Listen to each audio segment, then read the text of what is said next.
चरणम शरणम गच्छामि। मैं राधा रमन त्रिपाठी आज 6 अगस्त को P3Y यानी परम जी पप्र परम योग पर वीडियो बनाने के लिए आपके सामने बैठा हूँ। तो सबसे पहले 3 परमनाद।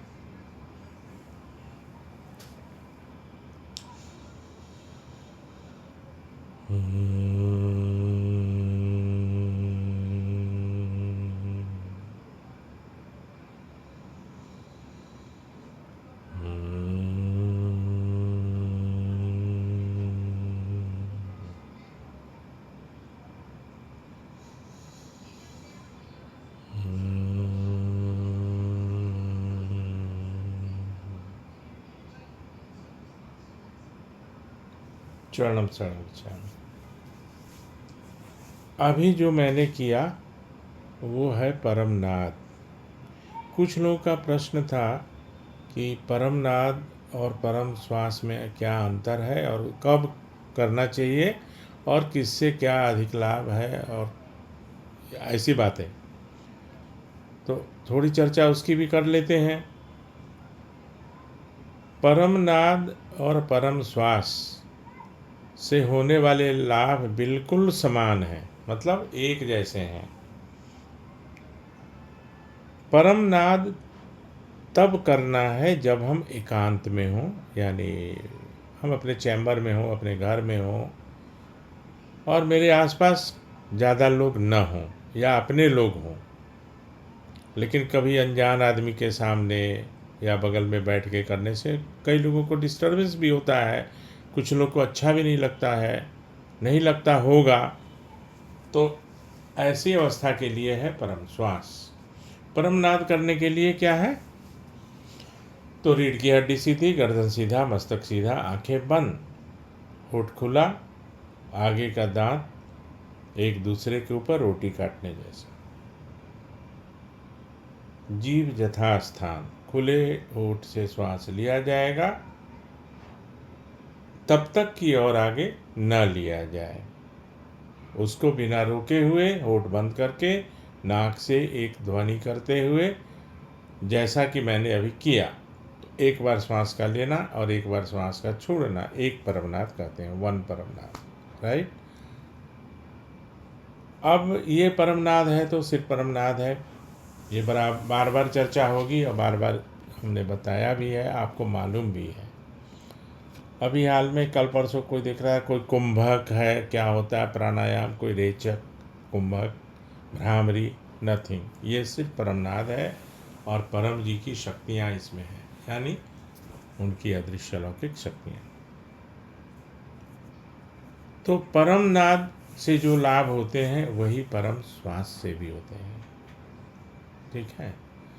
परम श्वास में अंतर क्या होगा कि जब हम कभी ऐसी जगह हैं, या मान लिया कि हम किसी से मिलने गए हैं, एक अधिकारी से मिलने गए हैं, किसी से मीटिंग में गए हैं, उसकी बातें मुझे अच्छी नहीं लग रही है, ठीक है, लेकिन मैं वहाँ पे रिएक्ट नहीं कर सकता हूँ, मैं उन्हें कोई 2 बात सुना नहीं सकता हूँ, तो बैठे बैठे ही उनके सामने परम श्वास कर लूँगा, उनको पता भी नहीं चलेगा। तो परमनाद और परम श्वास में अंतर क्या होगा? तो 2 अंतर उसमें है। एक तो आंखें खुली रहेगी ताकि सामने वाला देखेगा, उसको समझ में नहीं आएगा कि आंख बंद करके क्या मंत्र पढ़ने लगा या क्या करने लगा, राइट। और दूसरा, उसमें जब श्वास छोड़ेंगे तो कोई आवाज़ नाक से नहीं होगी। तो ये होगा परम श्वास। ज़्यादातर कभी हम सफ़र करते हैं या एग्जामिनेशन हॉल में हैं या कोई मीटिंग में हैं, है ना, तो वहाँ पे परमनाद करना कठिन हो जाता है, लोगों को अच्छा नहीं लगता है, तो वहाँ पे परम श्वास करना चाहिए। लाभ दोनों के समान हैं, ठीक है। इसमें कोई नहीं है कि परमनाद करेंगे तो ज़्यादा, परम श्वास करेंगे तो कम, ठीक है। मन थोड़ा परम जीवी के ऊपर, और मन शांत रहता, मन प्रसन्न रहता है। शांत मन अलग है और प्रसन्न मन अलग है। परम जी बराबर बोलते थे कि दोनों में अंतर है। और प्रसन्नता जो है, हैप्पीनेस, ये हैप्पीनेस परमानेंट है, प्लेजर टेम्पोरेरी है, ये भी ध्यान में रखने वाली बात है। तो परम नाद से जो शांति मिलती है वो परमानेंट मिलती है, मानसिक शांति, आध्यात्मिक अनुभव, अनेक प्रकार के आध्यात्मिक अनुभव होंगे और अनेक सिद्धियों की प्राप्ति सिर्फ परम नाद करते करते वो कुछ दिनों के बाद परम जी ने एक ऐसा तरीका बना दिया है कि हर जगह तो परम जी उपस्थित नहीं होंगे। तो उन्होंने तरीका बनाया कि बैठे बैठे आप जहाँ हैं वहाँ परम नाद करते रहिए और आपको अनेक सिद्धियों की प्राप्ति हो जाएगी। अब उसका अनुभव तो तभी होगा जब आप करेंगे, उन सिद्धियों का प्रयोग करेंगे। तो 8 वाक्य भी जो है, इसका रहस्य आपको बताया था हमने कि परम जी के जो 8 वाक्य हैं पत्र के, परम जी के द्वारा निर्धारित, वो 8 सिद्धियां हैं। लेकिन उन्होंने मुझ से कभी नहीं बताया, मुझे उन्होंने बताया था या और किसी को बताया होगा, लेकिन बहुत कम लोगों को बताया होगा, ठीक है ना। तो मेरे कई लोग पूछते रहते हैं, क्योंकि मैं अधिक लोगों को बताता रहता हूँ और मेरा संपर्क भी काफ़ी लोगों से है और मैं हर जगह पी3 भाई की चर्चा करता हूँ।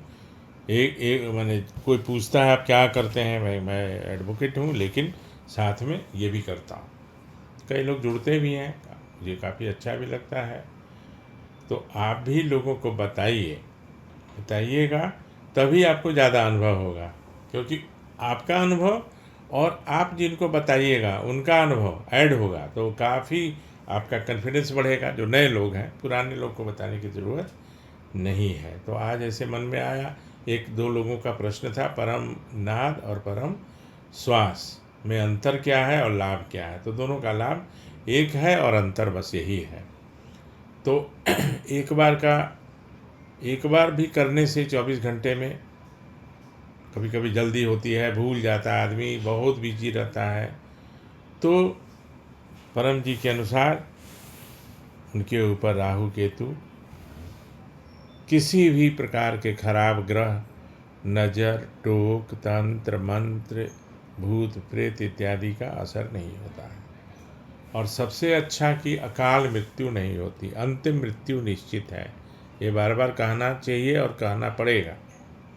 अंतिम मृत्यु सबकी होगी, पूरा जीवन जी के, लेकिन ऐसा नहीं है कि एक्सीडेंट में कोई गिर के एक्सीडेंट में किसी की मृत्यु हो गई, कोई नदी में गिर के किसी की मृत्यु हो गई, है ना, बाढ़ में दब गया, कोई बह गया, उससे मृत्यु हो गई, ऐसा नहीं होगा। ये निश्चित है और निश्चित है। अब सवाल है कि जो खाएगा उसी का पेट भरेगा। भोजन की चर्चा करने से नहीं, दर्शन मात्र से नहीं, तो पी3 वाई करने से पी3 वाई का लाभ मिलेगा। पत्र करने से इच्छा पूर्ति, अब तक की सुखद इच्छा जो पूरी नहीं हुई अनेक कारणों से, वो पूरी होंगी 4 छोड़ के। और परम योग से तो अद्भुत सब होंगे, अपूर्व मानसिक शांति और अनेक तरह के मानसिक रोगों का निवारण। तो आज मैं इस वीडियो को यहाँ समाप्त करता हूँ और आपसे विदा लेता हूँ। मुझे कमेंट बॉक्स में मुझे बताइए कि आपको ये वीडियो कैसा लगा, और फिर आगे मिलता हूँ आपसे। शरणम शरणम इच्छा।